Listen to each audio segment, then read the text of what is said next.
The crew worldwide, from Cali to Twitter, real hardcore fans, boxing ass niggas, consistency cops, police the views, we'll pull up receipts for any debates you choose. Shout outs to Clan Archie for the dope production. Ring Gang stay with the best discussions. Ring Gang Radio. And then also too, to bring up our third and final topic of the evening, recapping the season 2 of The Chi, which aired on Showtime, usually Sundays at 9 o'clock, or unless, of course, if you have the Showtime login, they will have that fight early in the morning. On demand? On demand, for real. Yeah, on demand is a godsend. Instead of having to memorize a damn TV guide or when the replay was going to come on. Dang. But before we go into the season 2 review, our thoughts on it, the big thing that came out of season 2 that was outside of the whole story arcs and whatnot is the firing of Jason Mitchell.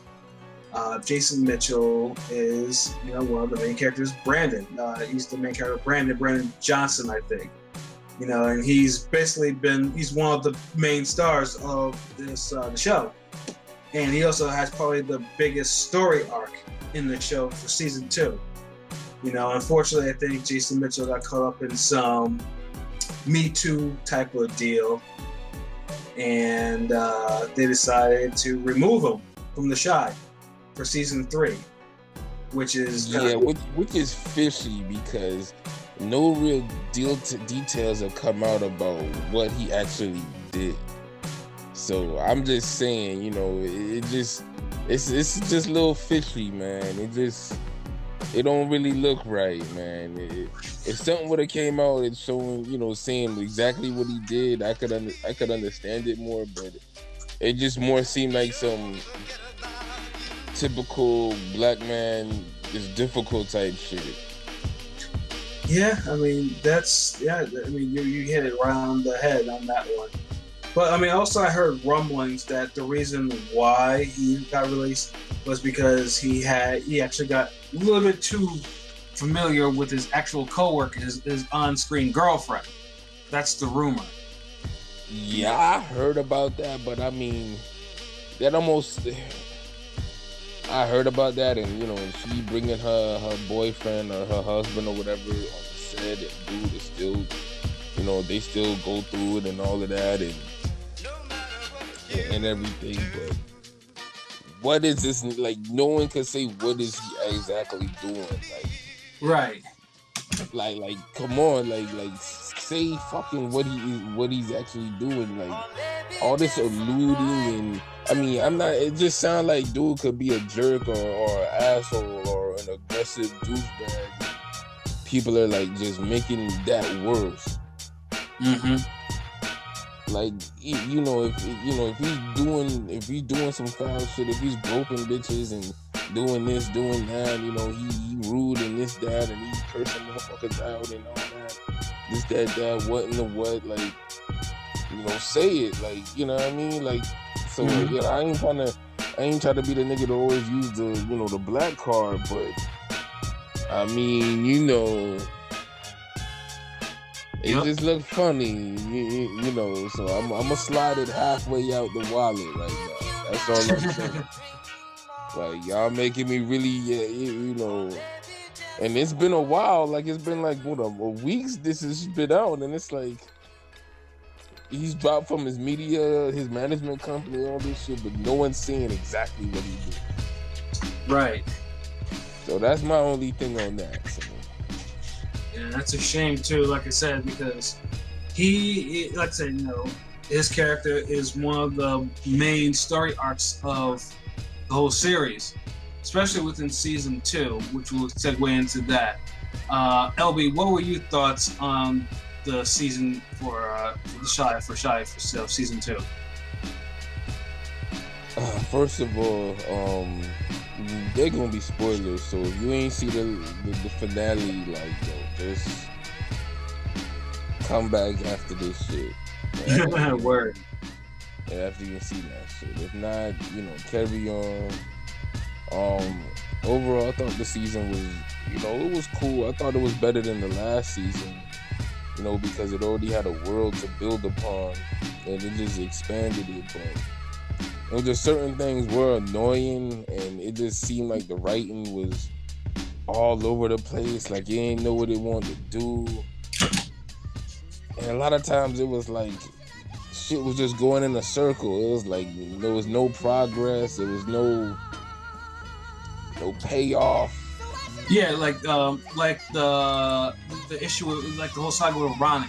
Personally, I think that was what I mean. In the first season, it was cool, it was all right, but in the second season, that shit dragged a little bit too much. You know, they really. And it wasn't even all right in the first season. In the first season, he was like borderline, like almost annoying, but since everything, it was trying to tell the story, and since you had so much drama with him and the other characters, it worked.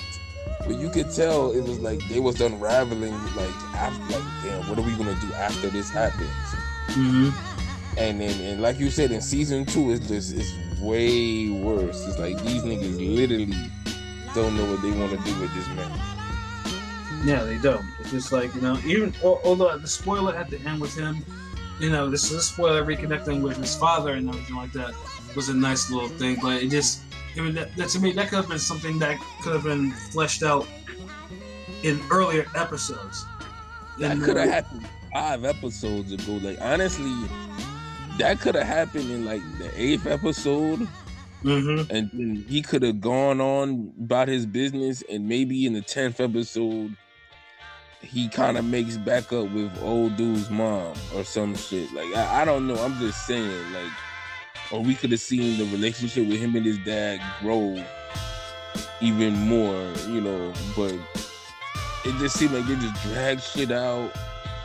Like, Ronnie's only good episode really was the finale. Yeah, that's absolutely correct.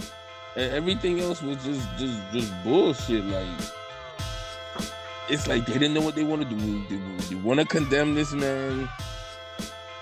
Then they want to fucking make you feel sorry for him. Then they want to make you mad at him. They have a redemption tour, and all he does is fix the car and the AC. Right. Fumble some fucking guaranteed pussy, and yeah, you know, and okay, yeah, he finally meet his dad. Oh, a nigga forgive him for killing his fucking little brother. Yeah, okay. And yeah, to me that part is lazy writing. That was some lazy writing right there. That shit, I mean, and I felt the scene, but it was almost like low-hanging fruit. Like, you just had to be like, okay, finally, Ronnie's in a meaningful moment. Right. So you just rolled with it, but yeah, it was lazy writing. And a lot of the good parts of the show, I'll tell you what, my biggest gripe with them is this.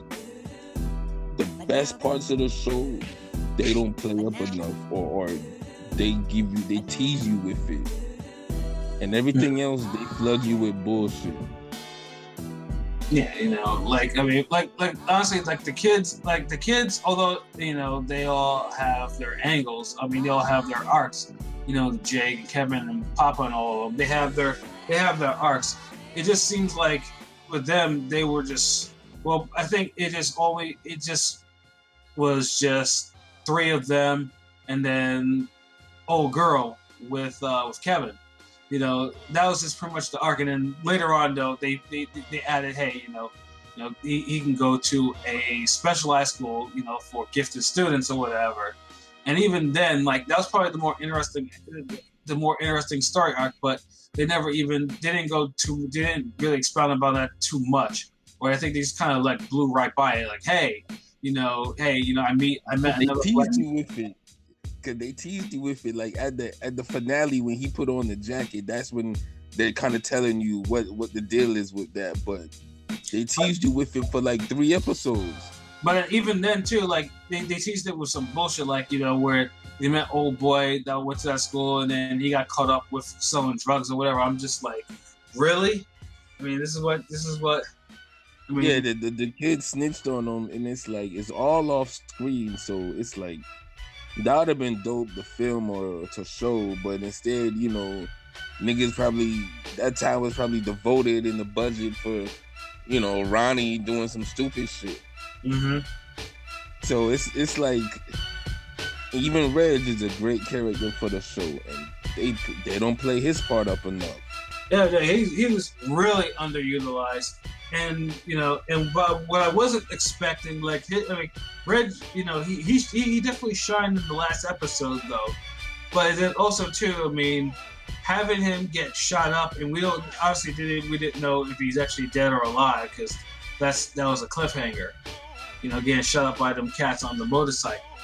So it's just like, I mean, if he's dead, obviously, I mean, they killed a good character that shouldn't have been killed. If he lives, you know, they should really try to flesh out more of a story. Yeah, exactly. Do we get a war now with 63rd and, you know, Otis with Mr. Perry and all them niggas, Dura, yeah. So, I mean, and I felt Dura was a good character, how they brought him into the whole story and all of that. Yeah, you know, downplayed what happened to Q and shit. Like, it's like the little shit that you interested in and that could really expand on the story and get in depth. It's like they gloss over it. Like they do that time and time again, bro. Yeah, they did, and like I said, and of course, a lot of the stories, like, I mean, obviously there are multiple stories. Like sometimes, you know, it would cross, like, you know, with Brandon and then Emmett's story arc used to piss me off, because it was just like, okay, this nigga has, you know, can't keep it in his pants. This nigga is obsessed with having raw sex or whatever. I mean, actually, what man is it? You know what I'm saying? Raw pum pum is the most wonderful thing in the world. But yeah, it's just like, you know, they have him just being a constant fuck up, and then they have him, you know, where it's like, oh, he's gonna show his shoe collection, you know, he got himself a job with benefits, and then in the final episode, bam, you know, no type of wins. He knocks up his baby moms again because he didn't put the rubber on tighter. You know what I'm saying? It's just like, come on, man. Like, I mean, dude was struggling in the first season. Dude's struggling to, I mean, it's just. But this is the thing, and all of the black men in the show struggle hard as fuck, and all of them are fuck ups. But for some reason, Emmett's fuck ups just shine brighter than everybody else's. Like, he seems like he has the most preventable fuck ups, but he just fuck up. Where everybody else is like, damn, these niggas fucking up, like it's like a circumstance fuck up, like, yeah, you know, like, yeah, I mean, it's crazy, but you get what I'm coming from. You get where I'm coming from. Yeah, I mean, it's just like, I mean, I would say if he's not fucking up with his character with his baby moms, he's burning down restaurants and shit. You know, it's just constant fuckery. You know, or he falling head over heels for his little side piece. Yeah, and that angle in her life and shit. Yeah, speaking of that part I think was cut a little bit. I mean, I thought they could have expounded upon that just a little bit more. As in, such a why is the track coach sleeping with Kevin's sister and all that type of shit like that. You know, that type of stuff. That whole angle was underused, and even him getting with Shorty was underused as well. Cause it's like they wanna give you the most stereotypical fuck ups for all these niggas in the show. Like every time, it's like you think a nigga is gonna win on that show, they get it fucking pulled away from him. Yeah. Like why couldn't he just save the day and get Shorty? Nah, he had to get the other Shorty pregnant, so now he gotta be back to her, you know, be on that shit. He can't come up really like he's supposed to with the manager job. Yeah. The nigga, he see his friendships fall apart. He lose old fat girl. He's like, fuck it, you know, everybody's on some other shit. Let me just do me now and go to the school. Like, everything gotta fall apart for him before he realized that shit. The other nigga, he fucking he in debt to some gangster niggas, like, and he keep getting deeper and deeper. Like, God, dude, like, bruh. Yeah. But one of the realest shit came out was him telling off his boozy ass girl, dog. Yeah, that was like, because she was getting too comfortable. She was getting too familiar with my man right there. And that that dialogue, I felt it. I mean that old boy, because he's from New Orleans, so and he let that shit come through in that performance. So and that's even if they left out a cliffhanger, they broke it up. So what are they gonna? So what's gonna happen to him in 3? Obviously now, of course, the season 3, because even since he's not, it has, of course, if you hire him back, it's like, what do you do for season 3? Because as of right now, that angle, that whole arc is dead, unless he gonna be right. Look, they gonna find out that he a snitch and they gonna kill him off camera. Mm-hmm. Yeah, it's a shame too, because it's a shame that that skit that got cut close, cut down early in its prime. So it's just like, the show, there was not a lot of wins, per se. And it's not just the male characters. Obviously we mentioned some of the female characters, and then we have Emmett's mother on there, who low-key I find is fine as hell too. Like there's something about tall Amazonian women's, that keep my attention. And Yolanda Ross, that's the actress's name. Like she played the hell out of her part. She was a bright spot in this season. At least her story was, it was fleshed out to the point where it was continuous and it wasn't like lagging at some point. She was one of the bright. She was definitely one of the brighter spots in the show. Like her and Reg, I almost feel like she was underutilized in the show almost. Right. What it was is her being latched on to Ronnie when I think the whole more interesting dynamic was the baby, her baby dad.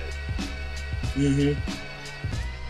Yeah, that was unexpected too, because I know early season you talk about, oh man, all men were no good or anything like that, and then she had a thing with Ronnie, and we're gonna see Ronnie get a win, and then of course Ronnie comes up to that date or whatever, stinking drunk, and then afterwards him and Emmett's father, they're on the couch or whatever, and like I said, this is the fuckery hang, the angle. Emmett's father said that he was married, and then 5 minutes later, they're knocking the boots, which Emmett, came in and saw, Nah, he didn't even get the smash. It was like almost like. Yeah, it was almost. She was about to free the breastesses, and then before Emmett, kind of ruined the vibe or whatever. You know what I'm saying? That the key. That. You know what I'm saying? He walked in like he lived there. You know what I'm saying? Never could have gave that nigga the key. Oh man. Yeah. Viewers lost. Everyone lost. Mm-hmm. Yeah, because I was like, okay, she's about to have a sex scene. I'm like, all right, yeah. You know what I'm saying? But nobody wins on that show, man. Nobody wins. Like even when they had Miss Echo get beat up like that was overdoing it. Like yeah, that was like, damn. Like it was like, and the worst is you didn't really see the retribution like that. Like the retribution. Yeah. Like there should have been a payoff. After that one for. There's never a payoff. Like the show is like literally like, let me see. Forgive me for even bringing these two together. Where one is like way better than the other. But if y'all are familiar with Donald Goines novels, he's one of the greatest African American writers. He wrote a lot of, gangster shit. Yes. Well, not necessarily gangster, but it was like a lot of street type of books, but they're all, novels, fictional novels, good street storyteller. Like, yes. I want to name some because, like I said, yeah, I read them all. Yeah, go ahead. There's Black Girl Lost, and that one was actually made into a movie. You know what I'm saying? Oh, that and Never Die Alone. Never Die Alone was also made into a movie too, I think. And then there's a Black Girl Lost movie? Was that? There's a Black Girl Lost movie? I think there is. There's definitely one for Never Die Alone. There's definitely one. I know Never Die Alone got them, and Crime Partners got a movie too. Yeah, and then of course there's Dope Fiend, Whoreson.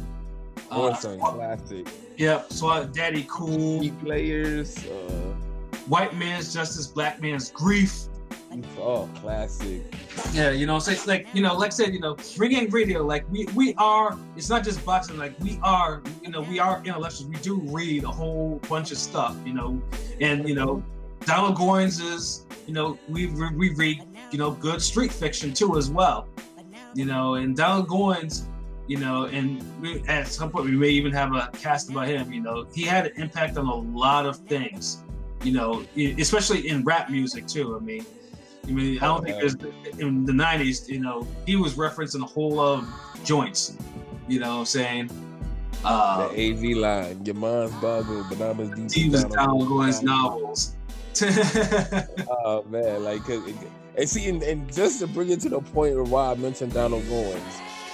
So you familiar with his books, and anybody out there familiar with his books and not get familiar, you could tell, there's a deep despair in his books, and because it tells like a hard, gritty truth. And what I'm trying to say is but no glorification, none whatsoever. For real. So the thing is with The Shy, it's just like a Donald Goines novel in the fact that there's hardly any happy endings. Mm-hmm. Sad shit, it's just sad, but everything's written so much fucking better. Right.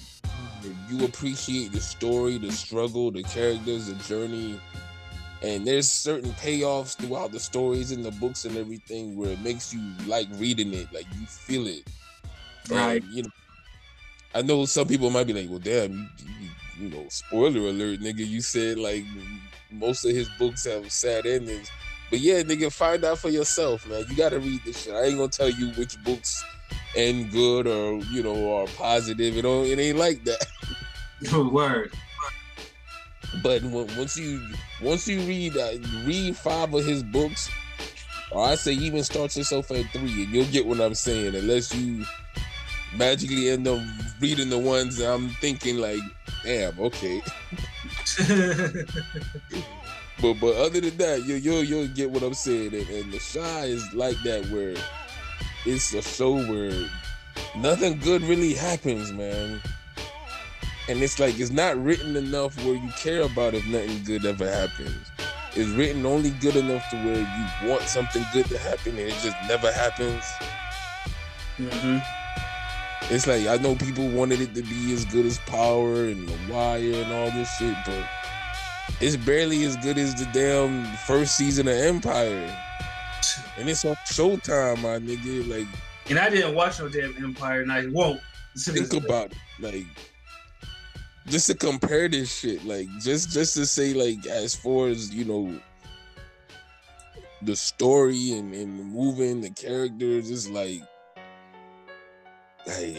come on, man. I'm just saying, with the way the season ended, yeah, it had little minor cliffhangers and loose ends and shit, but if you never got a season 3, would you be damn, oh man, what could have been?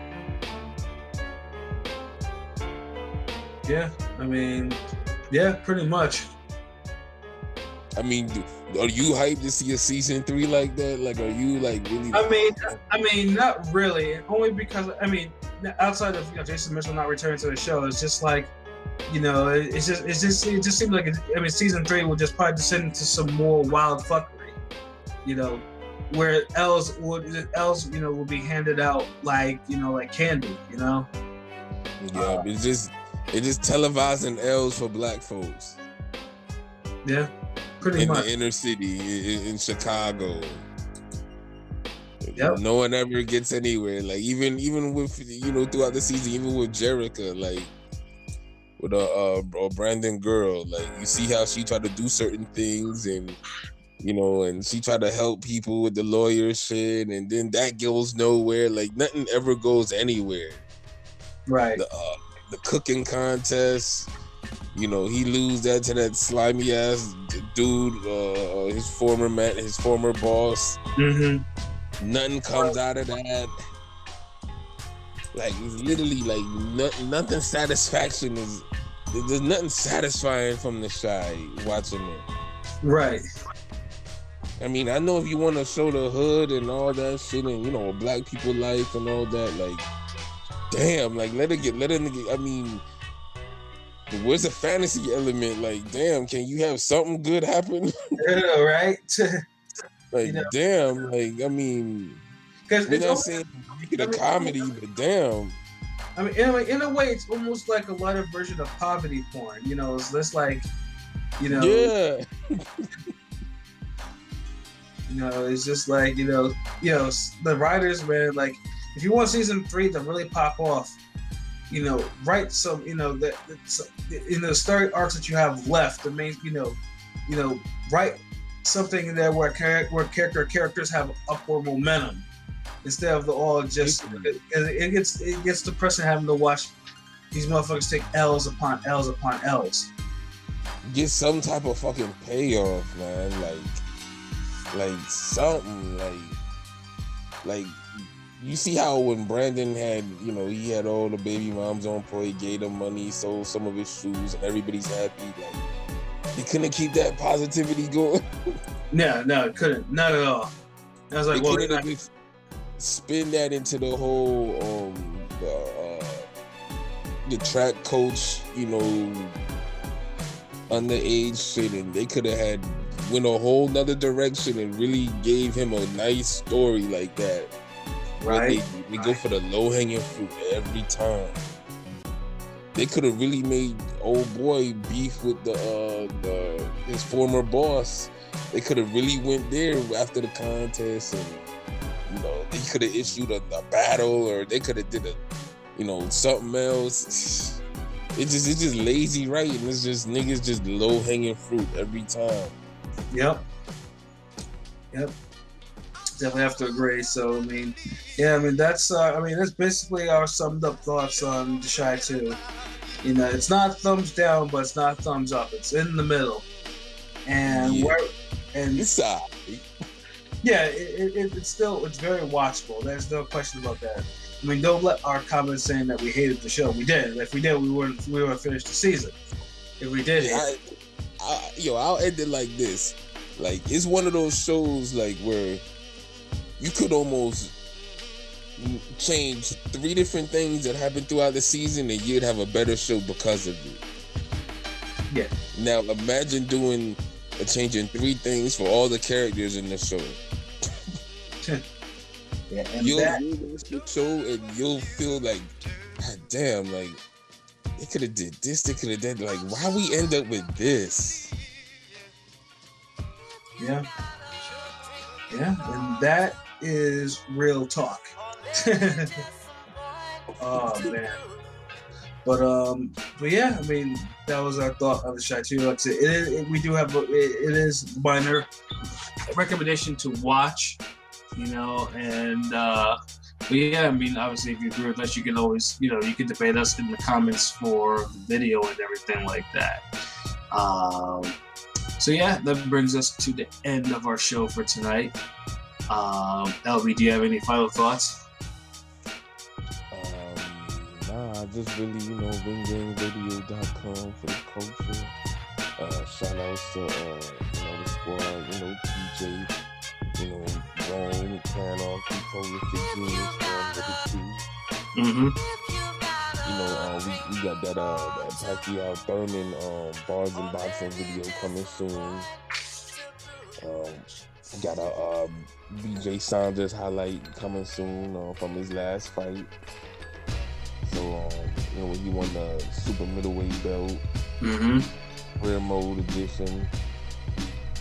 But we always got some new shit for y'all. So, probably have a Forgotten Fade article on its way.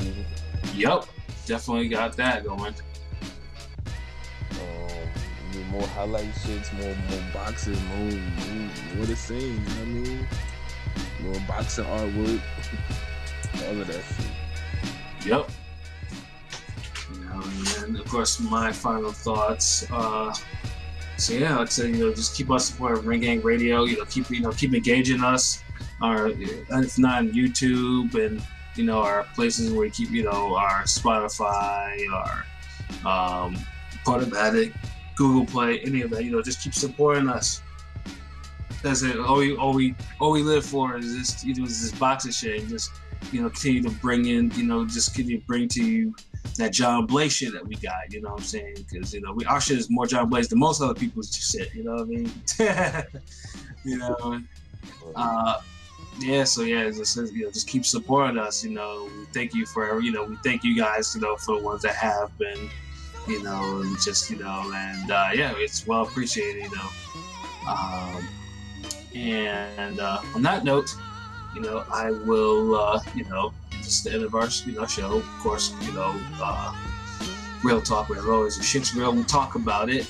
So for myself, Patscorpio representative, for Shutterworth da Gawd, LB, Soul Wars, GOAT artist.